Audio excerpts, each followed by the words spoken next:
Hi అండి. ఈరోజు వీడియోలో స్పెషల్ ఏంటంటే మిరపకాయ బజ్జీ. ఈ వర్షాకాలం టైంలో మిరపకాయ బజ్జీ వేసుకొని తింటే చాలా బజ్జీ పచ్చిమిరపకాయలని ఈ విధంగా కట్ చేసుకొని పక్కన పెట్టేసుకోండి. తర్వాత స్టఫింగ్ కోసం చింతపండు, వాము, శనగపిండి, ఈ ఉప్పు వేసుకొని బాగా మిక్స్ చేసుకొని కట్ చేసుకున్న పచ్చిమిరపకాయలు అయితే ఈ విధంగా స్టఫ్ చేసి పెట్టుకోవాలి. శనగపిండిలోకి స్పూన్ వాము, చిటికెడు పసుపు, రుచికి సరిపడినంత ఉప్పు, ఒక స్పూన్ వరిపిండిని వేసుకొని బాగా మిక్స్ చేసుకోవాలి.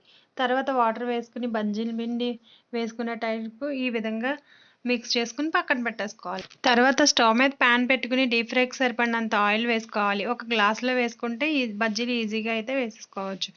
బాగా మరిగిన తర్వాత బజ్జీలు ఈ విధంగా ముంచుకుని నూనెలో అయితే వేసేసుకోవాలి.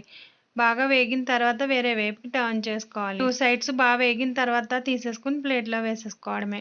చల్లారిన తర్వాత బజ్జీలను కట్ చేసుకుని ఉల్లిపాయ, నిమ్మకాయ పిండుకుని సర్వ్ చేసుకోవడమే.